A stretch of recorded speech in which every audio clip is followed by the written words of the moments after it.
అసలు లవ్ అంటే ఏంటి? అంటే కొన్ని డేస్ బ్యాక్ ఏమైందంటే నా దగ్గర అంత మనీ లేవు, బట్ మా అమ్మమ్మ ఎక్స్పెక్టెడ్ ఫ్రమ్ మీ అనమాట. ఇప్పుడు ఆల్రెడీ తాతయ్యకి అయితే షార్ట్స్ తీసుకున్నాను. అంటే అమ్మమ్మకి ఏదైనా కొందాం అనుకున్నాను, కానీ మమ్మీ ఆల్రెడీ కొంటూ ఉంటారు. ఆవిడకి మనీ ఇస్తేనే కొంచెం హెల్ప్ఫుల్ అవుతుంది అని అనుకున్నా. రీసెంట్ గా లావ్ పోయింది. చెప్పు చెప్పు ఎలా పోయిందో కంప్లైంట్ ఎత్తున్నా.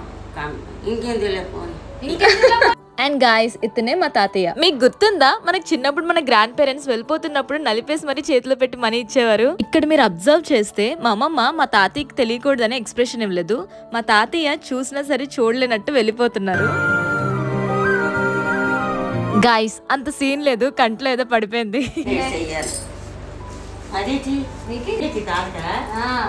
మా అమ్మమ్మకి తనకన్నా మా తాతయ్యకి ఏదో తెచ్చానన్న ఆనందమే ఎక్కువ. మా తాతయ్య ఏమైనా తక్కువ, వాళ్ళ ఆవిడ పొగుడుతుందని ఈ ఏజ్ లో కూడా సిగ్గుపడిపోతున్నాడు. మన జనరేషన్ లో ఇలాంటి లవ్ కష్టమే. So that's all about my love words. మళ్ళీ కలుద్దాం. బాయ్.